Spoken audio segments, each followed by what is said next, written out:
Welcome to the talk show Life Stories with Marc Hoberman. The goal of this show is to provide a learning experience to people of all ages, with guests from various fields in academics, a wide range of industries, and insight into the many forms of art, athletics, and entertainment. We hope you enjoy the show.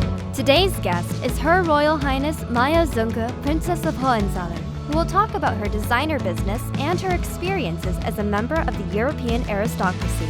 She will also speak about her books and involvement in charity work. Princess Maja, welcome to the show. Well, thank you. I'm absolutely glad. Thank you for having me and inviting me. Oh, a true pleasure, Your Highness. Princess Maja, usually my guests choose what they do, but part of who you are was kind of chosen for you. What can you tell us about your experiences as a member of the royal family? Well, I have to say I'm the member of the royal family of the former emperor of Germany, and we are not an actual leading our royal family anymore. So my job concerning this is quite relaxed, and I have no stress with this, and so for me it's an easier position as somebody of a royal family, like from UK actually, or from Sweden or from others. Got it. So let's talk a bit about your design business. When did you first realize that you had a talent in the field of design? Some people can cultivate that talent. Some people have it as a gift. What led you to make that a major part of your life? I was always creative as long as I can think. My mom, she was telling me, even when I was a child, I stood up at night, put on the light, which of course collapsed my parents a bit, and I started painting. And so for me, it was always clear that I will do something creative. And so it has led me to the job of being a designer. And when you painted as a young girl, what did you paint? Well, I painted everything. My family, pets, because pets have always been part of my life. And so it started like this. But I figured out very soon, if you have a talent for colors, shapes, rooms, and everything, you are not just focused on painting. You can also do good photographs, or you can, I also can do writings very good, or decorate a room, or paint rooms, or do anything which is handcrafted. And so I like to do all this by myself. And I always decorated the houses where I lived. I always painted them. I even put the tiles on the floor or changed the flooring myself. So I like to do that. And I think you've been honored in many ways for your work in art. Weren't you honored as the best designer in Asia? Wasn't there an award that you won? Tell us a little bit about that. Yes, I was honored with the Asia Design Award in Gold in Shanghai in China as the best designer in Asia, which was an absolute pleasure for me. I did never expect that. And I also have been designer of the year in UK.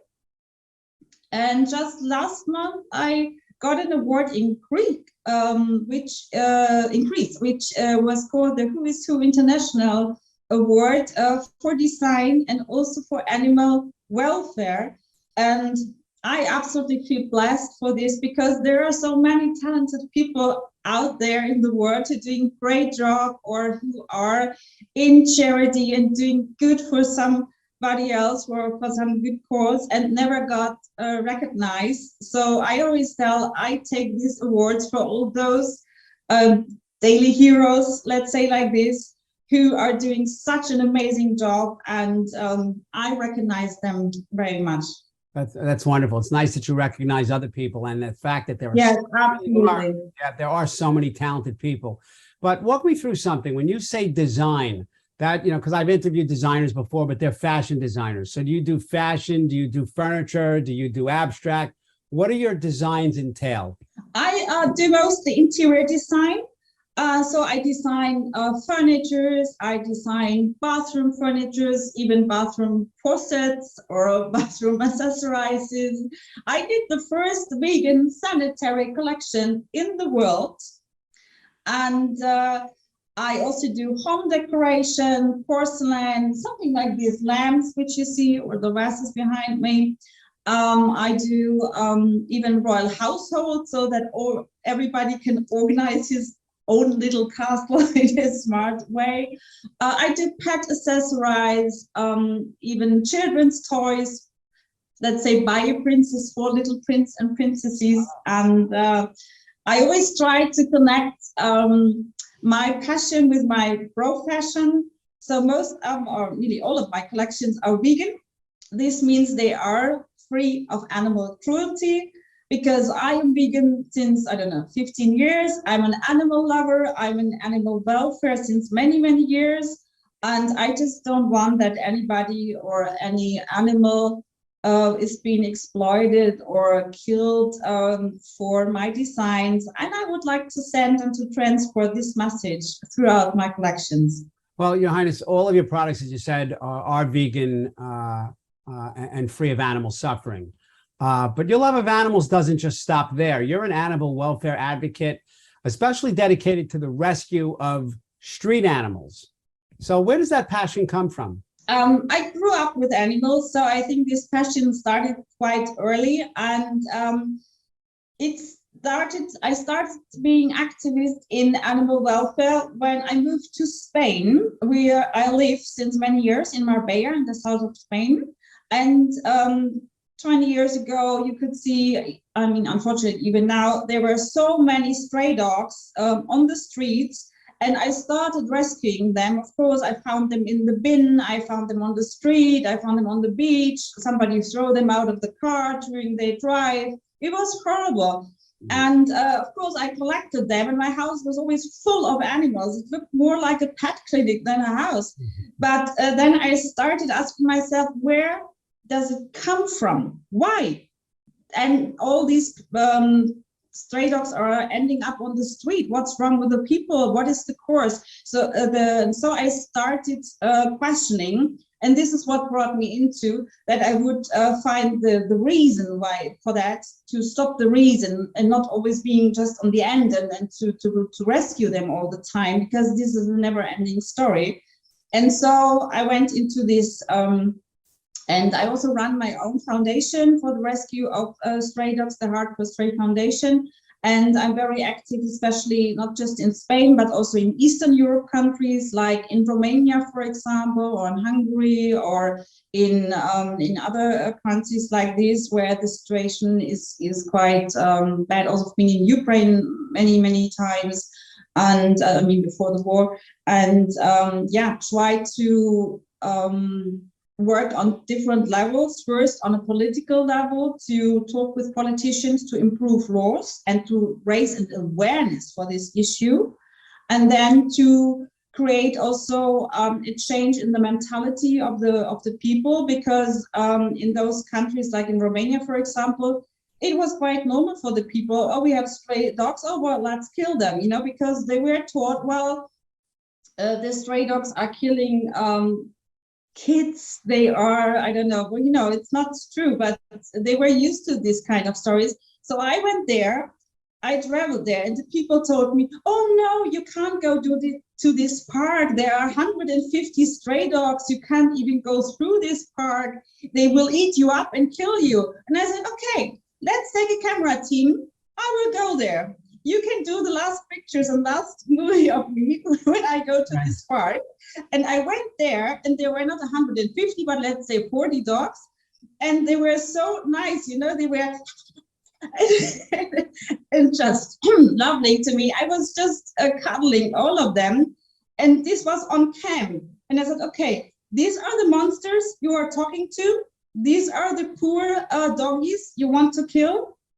And so this created pictures that people's minds started changing. And so then, of course, I did neuter and release programs to reduce the population in an efficient way and in a human way, is to sterilize them and to bring them for adoption and not to kill them.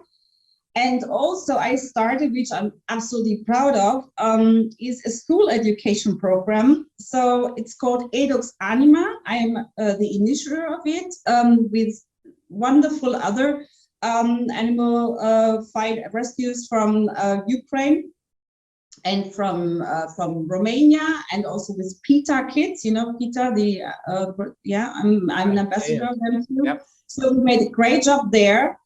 And so now in the schools, they have these animal welfare classes, and it raises children with empathy and love towards pets and animals in general. And I think this is the best way of animal welfare, is education. Agreed. Well, I don't know how much you know my background, but I was an educator. I was a teacher for over 30 years. Yes, I know. You just hit the nail on the head, because education is the best way. Because it wasn't children who told you there are 150 animals, stray dogs, they'll eat you and kill you. Those were adults who told you that. So when you're educated, you know what the truth is, and you know what the facts are, that is really the most important. And the fact that you're doing it for younger people in schools is really outstanding. So I applaud your efforts for that, and wish you continued success on that. That's just phenomenal. I wish all countries would adopt these animal welfare classes in general, because I think it would be a good addition to other ethics and important lessons that children should be studying. And empathy, neither is for human, it's for animals, it's for our environment, is, I think, the basic of all our living in a peaceful way together, because understanding and empathy is what you need to have a peaceful life.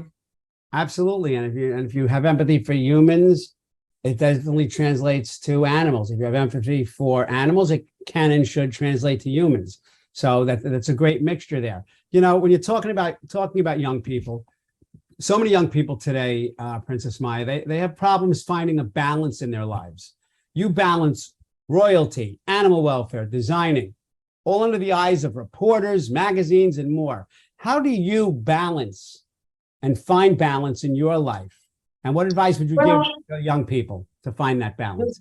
The first is, I am a Libra by my sign of birth, so I am balanced by birth, by nature. But indeed, it's I have a really stressful life, or let's say it's very active, because it's the life I chose, and it's very different from. On one hand, I'm somewhere in a very poor country and rescuing stray dogs from a killing center, and you know, with all the circumstances around, with blood on my hands and seeing all this poor. On the other hand, you are on a red carpet scenery with a beautiful dress. So this is really a big range of life experience. But I absolutely appreciate this, and to me, it's I think I'm a very much down-to-earth person, and I'm so much thankful for what I have, what I can do, and honestly, I appreciate and respect people who are, for example, in Romania or in Ukraine or in countries like this, who have nothing, who live in an absolutely poor situation, but the little they have, they share with their dogs. For me, this is amazing, and I have so much respect for this, even more than for people who come and make a big show of having my yard, my Lamborghini, my this, you know. These are my true heroes. That's great. I'm sure you're heroes to many people too, whether they tell you or not. With all that you do and have done, just incredible. And I'm guessing you speak about some of these things, but I know you're also a motivational speaker.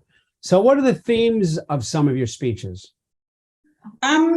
Yes, I'm a keynote speaker, especially for sustainability and also for vegan lifestyles.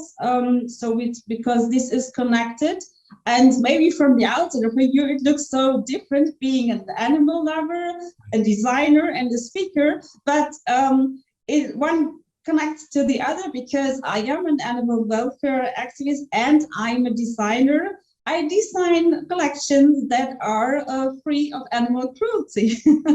And so, you know, it goes hand in hand. And because I was dealing with sustainable or vegan collections and materials, I was being vegan meant to me also that I was always aware of the resources of the world, so that we are spending a lot of water and grain for waste, which normally could feed a lot of people in the world that do not need normally to suffer from starvation. For example, for the production of 1 kilo of meat, you need 20,000 liters of water, you need 16 kilograms of grain. So if you would give this 20,000 liters of water directly to people, or the grain directly to feed people, there would be no starvation in the world. And on the other hand, we have over 890 or 93 million people suffering on starvation, and every year 8.3 or 8.6 million are dying. Beyond of them are many children. So all that would not be necessary in that way if we just would deal more responsible with our resources. And so that meant a vegan lifestyle for me too, to be responsible and respectful about every living being on earth, whether it's animals or humans or what else is there, and also nature. And so this is why I was dealing as a designer with material that are long lasting, that are sustainable, and so one comes to the other and goes hand in hand. Excellent advice. I am a little I'm curious as to what kind of discussions you have and what effect you have on young people that you speak with and that you present in front of. What things do they say to you? How do they react? What questions do they have? Well, it depends on the age. I mean, it's quite funny because I receive also a lot of letters or emails from children from the kindergarten, and they are always asking me the princessy questions. For example, do I wear my tiara during the shower? And I always answer that in the meanwhile, while I'm taking the shower, the tiara gets polished, so that it's always ready and looks good. So I always try to not destroy the fantasy of children, because it's so valued. And so sometimes I think the parents will lose about my answers, but yeah, this is important to me. I'm also visiting children in hospitals, or even having last wishes from children that are going to be dying soon or are very sick and wish to meet a princess before they die, which is, of course, really hard to do. But I try to do my best and to give them, some good moments. Oh, yeah, certainly. And especially for young children. I mean, they see royalty and princesses all over in Disney and movies and cartoons. Yes. So it's great that you're respectful of their dreams, and, you know, you don't tell them, no, who showers with a tiara on? It's great that you explain to them and it gets polished at that. So that's wonderful. So I have to ask you, you do so much, but what is next for Princess Maja? Oh, yeah, I have a great new project. What I'm doing now is tiny houses. I know it's a trend that is more common in the United States since a long time, but to Europe, this trend comes now. And I am designing tiny houses now, and tiny houses on wheels. And so they are movable, and they are going to be sustainable, and they have also independent heating and cooling system, which is run by a mixture of solar and water energy. So it's absolutely fits to the time spirit, or zeitgeist, as you say, that we have now. And well, the question of energy has become so popular, actual, and the people are overrun by the amount of money they have to pay 10 times more now for electricity, and it's a big problem. So these tiny homes not only have a fun factor anymore, for some of the people it becomes definitely a need. Right. And so there are so many things you can do with these tiny houses, whether you use them as your external home office in the garden, you do it for a guest room, you use it for students or for migrants or for elderly people who say, oh no, we had all the children out of the house, we had the big house, the big garden, we don't want to have work anymore, we want to travel and to enjoy our lives. So yes, it's going to be a castle on wheels. Right. Excellent. Yeah, tiny houses have been big in the United States for a long time. I love them. The shows about them, very, very intriguing. Yes. People really make good use of them for some of the reasons you just cited. So I have to say in closing, Her Royal Highness Princess Maja, thank you so much for being here today, sharing your passion for designing as well as all you do for animal rights. To my viewers, thanks for joining us today. We hope to see you soon. Princess Maja, yes, thank you so much. Thank you. Thank you for that. These are one of my toys, which I created in my toy collection. And this is one of my dogs. I have 6 dogs and made 6 pets out of them, which are from the packaging in a cartoon where you find them on the street. And I also wrote a fairy tale book for little children with the stories of how I rescued all my pets. So this is a true story. And my own pets have this mini me as a plush pet now. And yeah, it educates children for the adoption of stray dogs. Outstanding. Thank you so much for sharing that with us. And we'll speak to you soon. Have a great day and thank you for being here. Thank you. Thank you so much for having me. The pleasure was on my side. All good. Thank you. Bye-bye. Thank you for watching Life Stories with Marc Hoberman. To contact Marc, email him at info@lifestorieswithmarchoberman.com or visit him on social media through Facebook, Twitter, Instagram, TikTok, and LinkedIn. Thank you for watching Life Stories with Marc Hoberman.